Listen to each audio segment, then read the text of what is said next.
ધોરણ 10 વિશે ગણિતમાં એ વખતે આપણે પ્રકરણ 3ની વાત કરી, જેમાં દાખલાઓ આપણે એવા જોયા હતા કે કી શોધવાનો હોય, ચલનો સહગુણક અચળ હોય તો સૂત્રની મદદથી કયું સૂત્ર વાપરવાની તમારા રકમને આધારે નક્કી થતું હતું કે કોઈ પણ બી સમીકરણ નીચે એક સમીકરણ આપણે ત્યારે આપેલા સમીકરણનો ઉકેલ અનંત ગણ મળે એ માટેની અનંત ગણ મળે તો કે શોધો અથવા સ્મોલ એ શોધો, ગમે તેવું તમને આપી દીધું હોય છે.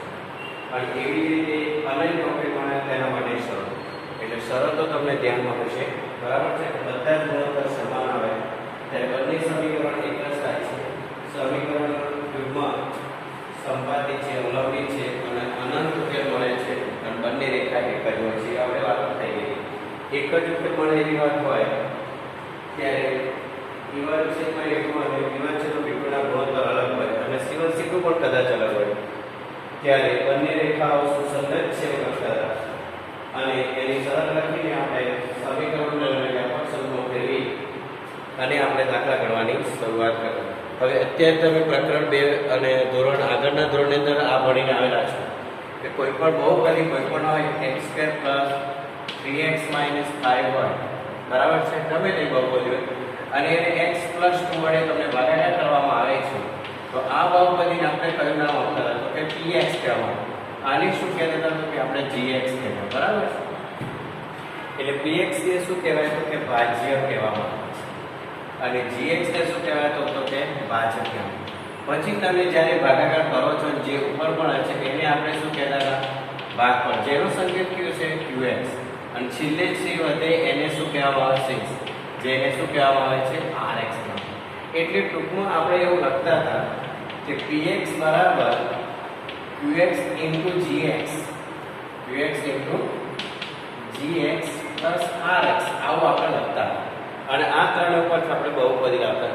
કોઈક દાખલા એવા પણ છે કે તમને px આપેલો છે અથવા આપેલો હોય અને આ બંનેમાંથી આ આપેલા હોય તો આ જે rx ને બાદ કરો gx વડે ભાગાકાર qx હોય. qx આપેલો હોય અને rx આપેલો તો rx બાદ જ કરવો પડે અને પછી gx કે qx પૈકી કોઈ પણ એક વડે ભાગાકાર કરવાથી બીજી બહુપદી તમારી પાસે આવે છે.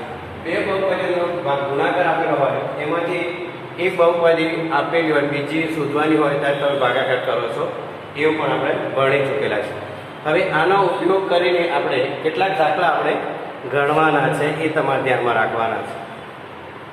બરાબર છે કે જે આપણે પ્રકરણ 1ની વાત કરીશું, વાસ્તવિક સંખ્યાઓ.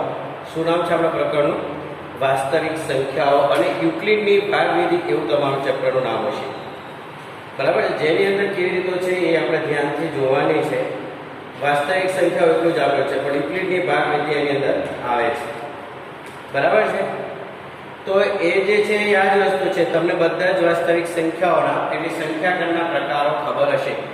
n એટલે પ્રાકૃતિક સંખ્યાગણ એવું તમે ભણી ચૂકેલા છે, બરાબર છે, પ્રાકૃતિક સંખ્યાગણ. પછી q એટલે સમય સંખ્યાગણ, બરાબર છે, આ બધા તમને ખબર હશે. z એટલે પૂર્ણાંક સંખ્યાગણ, w એટલે પૂર્ણ સંખ્યાગણ છે, બરાબર છે, આવા પણ શબ્દો હશે. પછી i પણ આવશે અસમય સંખ્યાગણ અને છેલ્લો આવશે r વાસ્તવિક સંખ્યાઓ, રિયલ નંબર, બરાબર છે. અને આમાં તમને ખબર છે કે આના કરતા આ મોટું આના કરતા આ મોટું એટલે બધા એકબીજાના ઉપરથી નીચે જાઓ તો ઉપરથી નીચે જતા તો બધા સબસેટમાં તમને ઉપગણો મળે, આ તમને ખબર છે. પરંતુ જ્યારે આપણે એવી સંખ્યાઓ શોધવાની છે કે p છે q સ્વરૂપમાં હોય અને q is not 0 હોય તેવી સંખ્યાઓને q એટલે સમય સંખ્યાગણ, એ તમને ખબર છે કે કોઈ સંખ્યાનો આ સમય સંખ્યાગણ છે એનું સ્વરૂપ આવી રીતે છે જ્યાં q is not equal to 0 અને pq belongs to z તમે લખી શકો છો. તો આનો મતલબ એ થશે q0 ના હોય એટલે q0 હોય તો તમને કોઈ વેલ્યુ મળે નહીં, બરાબર છે. અનિશ્ચિત એવું આપણે કહેતા હતા કારણ કે આપણે એવું તમે અત્યાર સુધી ભણી રહ્યા છો, પણ આ બંને ત્યાં સુધી q ધન જ હોય, q નું ચિહ્ન છેલ્લું ચિહ્ન ક્યારે હોતું નથી પણ તમને. એટલે એવી સંખ્યાઓને સમય સંખ્યાઓ, પ્રાકૃતિક એટલે કુદરતી, જેને 1 2 3 4 એવું આપણે લખીએ છીએ. પૂર્ણાંક એટલે જેની અંદર તમે પ્રાકૃતિક સંખ્યામાં 0 મેળવો, અને ઋણ ઉમેરો. અને પૂર્ણ એટલે માત્ર 0 કહેવાય. અસમય એટલે જેનું વર્ગનું ઘનમૂળ ના નીકળતો હોય તેવી સંખ્યા, √2, √3, √5, બરાબર છે, 11 આવી રીતે પણ તમે લખી શકો. 7 નું ઘનમૂળ ગમે તે સંખ્યા તમે લખી શકો છો કે જેનું વર્ગમૂળ કેવું ના નીકળી શકતો એવી સંખ્યાઓને વાસ્તવિક સંખ્યાઓ અસમય. અને આ બધું જ ભેગું થાય તો રિયલ નંબરમાં આવી જાય. એટલે સમય સંખ્યા અને અસમય સંખ્યાઓના ગણથી જે ગણ બને છે એને રિયલ નંબર કહેવામાં આવે છે, મતલબ વાસ્તવિક સંખ્યાઓનો ગણ કહેવાય છે. હવે યુક્લિડની બારમીની પ્રમાણ જોવા જઈએ તો પહેલા તમારે એક વસ્તુ ધ્યાનમાં રાખવી પડશે, બરાબર. અને QX QNS એ બધું તો આપણે ધ્યાન રાખવાનું. બે તમને રકમ આપેલી હોય અને બે રકમ ઉપરથી તમારે મોટી સંખ્યાને A કહેવા, નાની સંખ્યાને સ્મોલ b કહેવાનું છે. પછી એનો ભૂસા લસા શોધવાની પણ વાત કરે છે. PX ને અહીંયા A કહેવામાં આવે છે. PX ને શું કહે છે? A. આને B કહેશે, બરાબર છે. એક B આવશે તમારે, એક Q અને એક R આવશે, એક Q અને R આવશે. આ બસ સમ છે બે બરાબર PQ પ્લસ R. R એ શેષ છે. જે R નું મૂલ્ય શું હોય તો 0 કરતા મોટું પણ હશે ને, અને 15. આવો તમારો શબ્દ લખવાનો છે. અને વનની જગ્યાએ તમારે શું લખવાનું છે? B લખવાનું છે. કારણ કે B તમારું જે છે એ ભાગફળ હશે, ભાગફળ કરતા આ નાનો હશે અને 0 કરતા આ મોટો હશે. 0 પણ હશે એટલે 0 less than or equal to R અને લેસ ધેન B કરવાનું, ખાલી B. એટલે B એ તમારું શું છે? ભાગફળ છે. બસ આમાં આપણો ફેર છે. આ બસ આ સૂત્ર આધારિત આપણે ગાડી શીખવાની છે. એમાં તમને બે સંખ્યાઓ આપી દે તો અવિભાજ્ય, તમને ભાગાકારની રીત તો ખબર છે. માનો કે 125 ભાગ્યા 5 કરો તો તમને ખબર છે 25 × 125 એટલે 5 નો ગણ પણ થશે, બરાબર છે. એટલે એમાં અવિભાજ્ય હોય એટલે તમે 5મા ધોરણમાં આવી રીત કરીને આવી દીધેલા છે, બરાબર છે. આવી રીતે અથવા તો તમે ગુણાકારની પણ રીતે કરો છો. 125 ના બે ભાગ પાડો છો તમે, 5 અને 5 નો વર્ગ, અને પછી જેના પડે એના ફરીથી તમે આ કામ કરો છો 5 અને 5, બરાબર. આવા પણ અવયવ આવશે તમારી પાસે. અવિભાજ્ય અવયવની રીત કહેવામાં આવે છે, એવો પણ આવશે. એ બહુ ઇઝીલી વાય છે, બરાબર છે. 5 ને વર્ગના બધું 25 લખવાના એટલે 5 5 થઈ જશે. અને એક આ રીત તમે ભાગાકારની રીત શીખીને આવેલા છે. અહીંયા આપણે આ રીતનો ઉપયોગ કરીને દાખલો ગણવાનો છે અને 125 માંથી એનો ભૂસા શું છે એ ખબર પડી જાય. અને ભૂસાની ખબર પડી જાય તો પછી તમારો લસા પણ થઈ શકશે, બરાબર છે. એટલે એવો પણ દાખલો જોઈએ છે. તમારે જોવું હોય તો જોઈએ. પહેલાં આપણે આવી સાદી સિમ્પલ રીત 125 અને 5 એટલે તમને સીધી જ ખબર પડી જાય કે 5 એનો ભૂસા હશે, બરાબર. પણ એક કેવી રીતે ગોઠવવાનું છે એ આપણે જોઈ લઈશું. એટલે આપણે યુક્લિડની બારમીની પ્રમાણે પહેલા જવાનું, પછી એમાં ભૂસા અને લસા હશે સૂત્ર વાપરવાનું. પહેલા બે સંખ્યાની વાત જો આપણે કરીશું તો તમને બહુ સરળ રીત થઈ જશે, બરાબર છે. વ્યવહારુ દાખલા છે પણ રકમ એક બે આપી દીધી હોય. મહત્તમ આવે તો તમારે ભૂસા શોધવાનો, ન્યૂનતમ આવે તો લસા શોધવાનો, એવી રીતે આવશે. માનો કે 125 અને 5 છે, અવિભાજ્ય અવયવ રીતથી તમે શોધી શકો, બરાબર છે. આપણે 125 અને 15 લઈએ, ચલો બે સંખ્યા અલગ કરી દઈએ, બસ. અવિભાજ્ય અવયવની રીતથી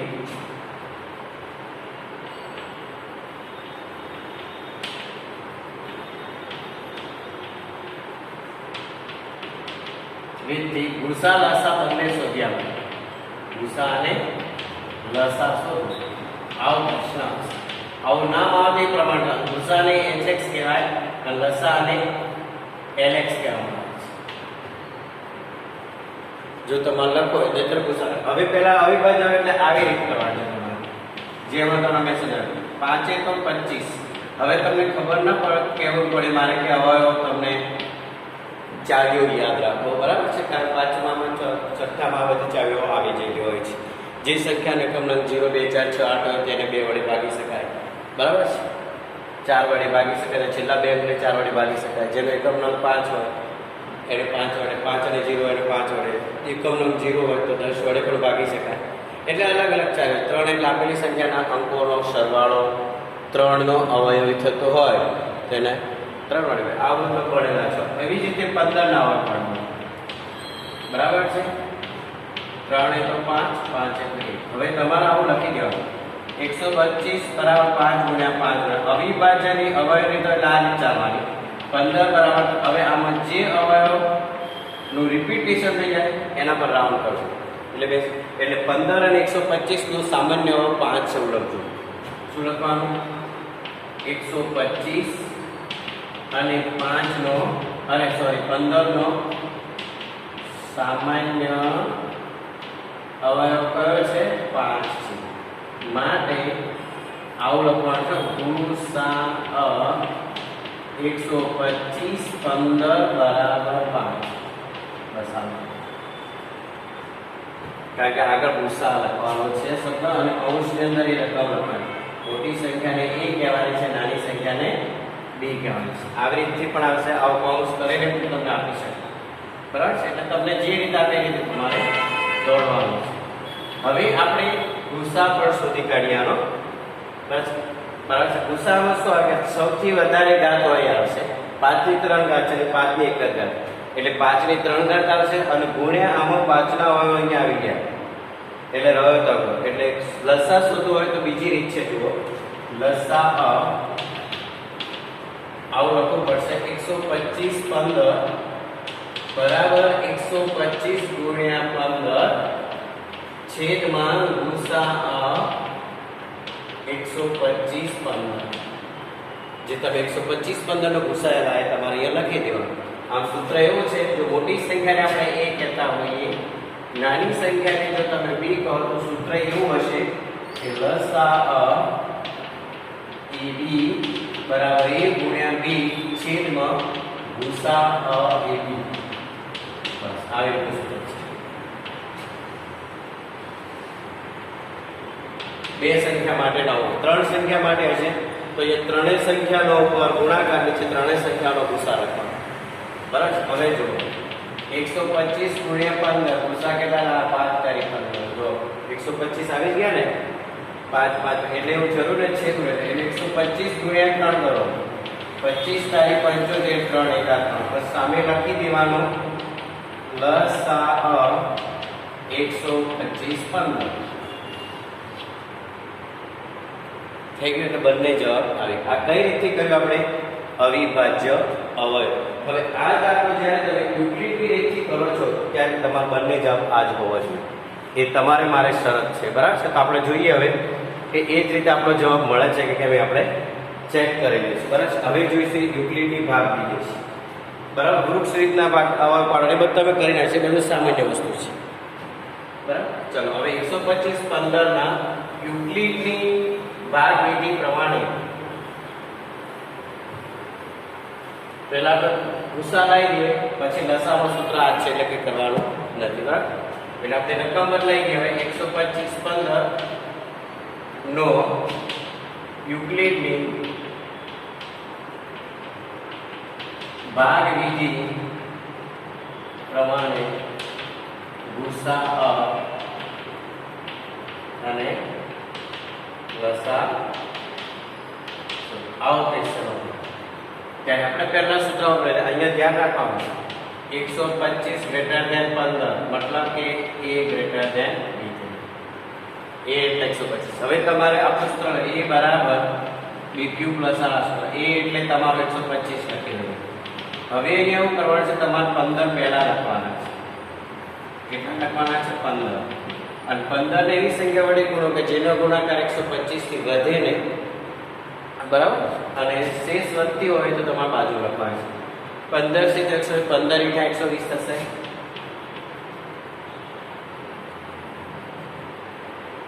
બરાબર છે તો શેષ કેટલી વધશે 5 આ b આ q q એટલે b એટલે ભાગવાનું q એટલે ભાજક આ રીતે હવે શું કરવાનું અહીંયા જે રકમ છે એને અહીંયા લાવવાની એટલે 15 હવે આ રકમને ભાજક બનાવી દેવાની 5 × 3 + 0 એમાં જે પહેલી સંખ્યા જે છે એ શૂન્યેતર અચળ છે અંતિમ શૂન્યેતર અચળ સંખ્યા છે કઈ છે અંતિમ શૂન્યેતર અચળ સંખ્યા જે તમારો ગુસા છે એટલે અહીંયા જે ભાજક જે છે પહેલો લખાશે પછી ભાજક અહીંયા છે શોધે એટલે ભાજક ને જાય અને આ ભાજક આમ આવતું રહે આગળની તરફ તમારે જતું રહેવાનું બરાબર આ એરા માર દેવાના છે તમારે જુઓ વસ્તુ એટલે એક જ થશે એટલે હવે આપણે લખી દઈએ 125 ગુસા 125 15 બરાબર. હવે લસા માટે સૂત્ર આ જ છે, આમાં બીજું કંઈ નવું લાવવાનું નથી, એટલે દાખલો આવો ગણાય કે બીજી. ઓકે, તો હવે આપણે બીજો એવો દાખલો જોઈશું કે જેની અંદર આપણને આ રીત મળે છે કે કેમ એ શૂન્યતર અચળ સંખ્યા છે બરાબર, એટલે ભૂસા 5 થશે, પછી એનું સૂત્ર લગાવી દાખલો ગણી કાઢો બરાબર. તો બે રીતે કરી શકો. ચલો એવું બીજું ઉદાહરણ જોઈએ. 12,576 અને 4,052 બરાબર. ધ્યાન આપજો. પ્રથમ છે આપણી પાસે 12,506. ખાલી હું અહીંયા આટલું લખી દઉં એટલે મારું કામ પણ જાય, તમને દાખલો ખબર પડી જશે. 12,576 અને 4,052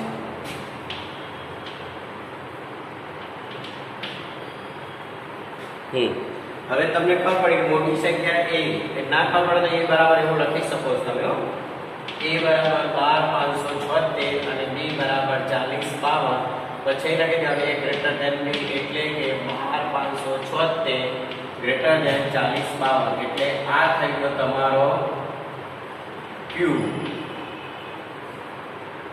અને આ થઈ જશે તમારે bq અને આ થશે e. આને b કેવો છે એ b બરાબર છે, એટલે b ભાજક કેવો છે. ઓકે, હવે સૂત્ર લખી દો યુક્લિડની ભાગવિધિ પ્રમાણે બરાબર. હવે ચાલો કરીએ આપણે દાખલો. આ જોઈશે જ આપણે પૂછતા નહીં, કારણ કે આપણે એને લસા શોધવાનો જ છે. આપણે બંને વસ્તુ શોધવાની આપણે લખી દીધું છે યુક્લિડની ભાગવિધિ પ્રમાણે ભૂસા લસા. એટલે બે રકમવાળા જે દાખલા છે તમને આવડી જ જવા જોઈએ. અવિભાજ્ય રીત હોય તો ઊભા પાડી દેવાના. ચલો હવે લખીશું 12,576 બરાબર 40,52. હવે 40,52 ને જો 4 કરી 12 કરી દો એટલે 12,000 આવી ગયા. અહીંયા 4 આંકડા છે એટલે 4 ને 3 એટલે 12 એટલે 12,000 એટલે તમારે 3 વડે ચાલશે. જો તમે 4 વડે ચોખ્ખું 16 વડે અને 52 ગુણ્યા 3 કરી દો એ તમારું ગુણાકાર એટલે 40,52 ગુણ્યા 3 કરી દેવાના જે આવે તે, અને એમાં શેષ કેટલી વધે તમારે લખવાની છે બરાબર. 40,52 ગુણ્યા 3 આ સીધી રીત શીખવાડું છો. આનો છેલ્લો આમ જો લેફ્ટ હેન્ડ સાઈડ એનો એવી સંખ્યા વડે ગુણો કે 12 થી વધે નહીં, બસ એટલું ધ્યાનમાં રાખવાનું. તો ગુણ્યા 3 3 2 6 5 તારીખ 15 અને 4 તારીખ કેટલા આવે 12,156 બરાબર. હવે આપણે પહેલા બાદબાકી બી કરવી પડશે. 12,576 માંથી 12,156 બાદ કરશો તો તમને ખબર પડશે કેટલા વધે છે. આ શેષ આવે પ્લસ 420. જો આ a આ b આ q આ. હવે q ને કશું કરવાનું નહીં. હવે તમારે આ જે વસ્તુ છે એને અહીંયા લાવી દેવાની. 4,52 બરાબર. હવે 420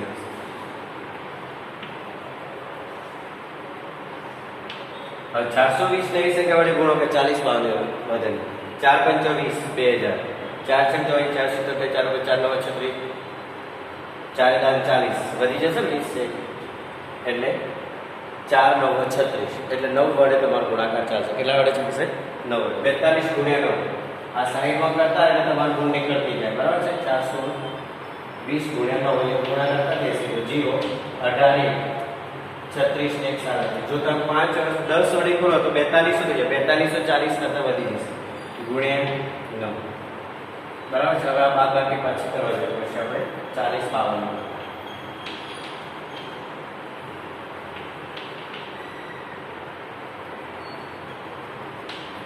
ચલો ભાઈ અહીંથી 15 એટલે 10 અહીં 9 આવશે. 15 માંથી આ જાય 7 9 વાર 7 કેટલા વધ્યા 200 વધે. એ 200 વધે તમારી શું આવે કહેવાય શેષ આવે. શું આવે કહેવામાં આવશે શેષ. જ્યાં સુધી છેલ્લે 0 ના હોય ત્યાં સુધી આ પ્રોસેસ કરવાની.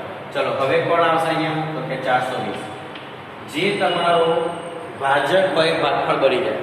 આને તમે કદાચ 5મા 6મામાં વર્ગમૂળની રીતે ભાગાકાર શોધો અવિભાજ્ય સંખ્યાઓ. જો તમને એ રીત આવડી જાય તો આ રીતમાં ખબર પડી જાય. અવિભાજ્ય અવયવ રીતથી ભૂસા શોધો કે એવું કંઈક જે આપણું તમને જો ખબર હશે બરાબર. 420 અહીંયા શું આવશે 272. હવે તમને અહીંયા ખબર પડી ગઈ જો 272 2 2 4 એટલે સીધું 2 1 ચાલશે. ચલો 272 ગુણ્યા 2 કરી દેવા પડશે બરાબર. 2 દુ 4 7 દુ 14 2 દુ 4 ને 5 વધી ગયા ને 2 દુ 4 7 દુ 14 2 એટલે 272 ને કેટલા વડે ચાલશે? 1 વડે ચાલશે, બરાબર? 1. ચલો 272 બાદ કરો 420 નો.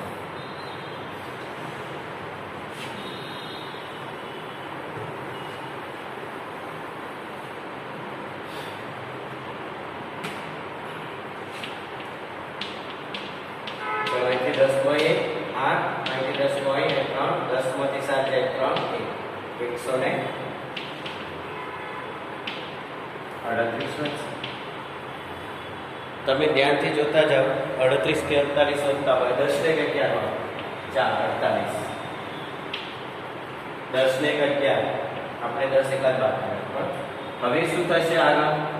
હવે 272 અહીંયા લાગી ગયો, બરાબર છે? અહીંયા કેટલા આવશે? 100. આ પણ એક જ ચાલશે બેટા, કારણ કે 1 ને 2 વડે ગુણો 248 તો 96 વધશે, એટલે 148 એકા 48, 272 માંથી 148 બાદ કરો, 12 માંથી 8 જશે 4, અને 6 માં 4 જાય 2, 2 માંથી 124. ફરીથી આ પ્રોસેસ આગળ ચાલુ, જ્યાં સુધી 0 ન આવે ત્યાં સુધી તમારે ગાડી ચાલુ રાખવી પડશે. અહીંયા એક જ ચાલશે, 124 માંથી 124 જાય તો 24 વધશે, બરાબર છે? આયરા એટલા માટે માનું છું તમને ખ્યાલ આવે, જો 124 અહીંયા આવી જશે તો અહીંયા કેટલા આવશે? 24, 24 × 120, 5 વધશે, 4 વધશે, સોરી, બરાબર. હવે છેલ્લું સ્ટેપ બાકી રહેશે, તો છેલ્લા સ્ટેપમાં જવાબ આવી જશે. 24 × 120, 124 માંથી 120 જાય તો માત્ર 4.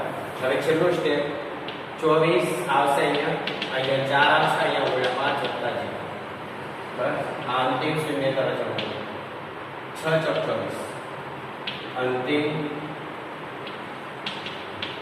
શૂન્ય તરફ પાછા સંખ્યા.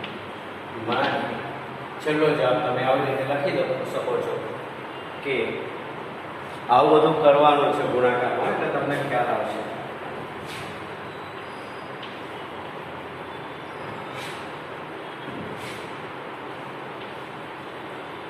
ટૂંકમાં જે ભાજક હોય એ ભાજ્ય બને અને શેષ હોય ભાજક બને, એટલું યાદ રાખો. ગુસાઅ 12 576 અલ્પવિરામ 40 52 બરાબર 4. કેટલું આવશે? અંતિમ શૂન્યતર અચળ સંખ્યા 4 જે વધે એ તમારો ગુસાઅ. ઓકે, હવે આપણે આ સૂત્રનો ઉપયોગ કરી લસા શોધવાનું છે. સૂત્ર એ લઈએ એટલે બે સંખ્યાવાળા પહેલા ખબર પડે. લસા AB બરાબર A × B છે તો ગુસાઅ AB, બસ એ સૂત્ર. હવે આપણે નીચે એની નીચે લખવાનું લસા 12 576 40 52 બરાબર 12 576 × 40 52 છેદમાં ગુસાઅ. જેનો શોધ્યો છે ગુસાઅ ત્યાં એ રકમ બતાવજો, તો સાહેબ તમને બીજો વખત જોશો એટલે તમને ખ્યાલ આવી જવો જોઈએ, બરાબર. 12 576 × 40 52 છેદમાં 4, અહીંયા હોય છે 1 × 52 4, બરાબર છે? 4 એકા 4 0 13 × 52.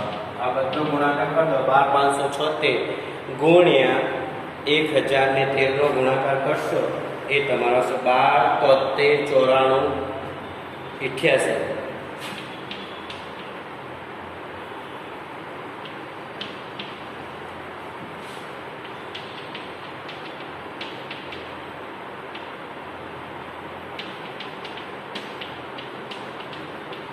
વ્યવહાર દાખલાની અંદર પણ રકમો તો પૂછેલી જ છે આવી, બસ આ યુપીની બહાર બીજી થઈ ગઈ.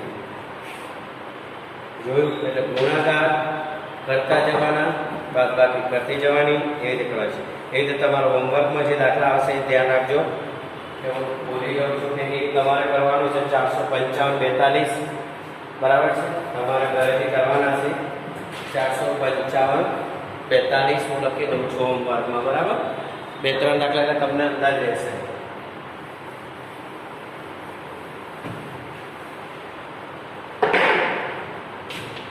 હોમવર્ક 400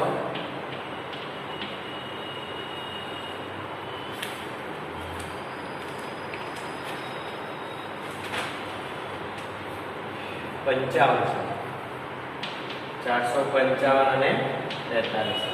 જે દાખલો ઉદાહરણ પ્રમાણે થાય બીજો તમને આપી દેવામાં આવશે 420 130 અને ત્રીજો પણ લખી દો 616 32. આ ત્રણેય જે દાખલા છે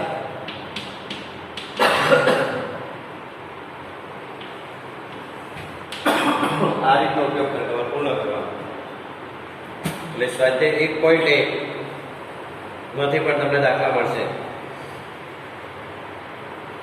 1.1 દાખલા નંબર પહેલો, દાખલા નંબર ત્રીજો, બરાબર છે. 1.2 માં પણ છે, બરાબર છે. માત્ર અવિભાજ્ય હોય શોધવાના છે 1.2, પણ આ 1.1 માં દાખલા નંબર 1 અને 3 માં જે દાખલો હોય તમારે કરવાનો. અથવા એટલો દાખલો હોય સ્વાધ્યાય 1.1 અને 3 માં જે હોય એટલા કરી દેવાનો. ઓકે, આ રીત પૂછાતી હોય છે અથવા અવિભાજ્ય અને એક પણ આવશે. સાબિત કરવા એટલા બધા કંઈ પૂછાતા નથી. ઓકે, સૂત્ર ધ્યાન રાખો. બેઝ સંખ્યાની વાત કરી છે આપણે. 3 સંખ્યાનો ગુસા લસા શોધવાના આવશે ત્યારે બબેની જોડી બનાવવાની રહેશે.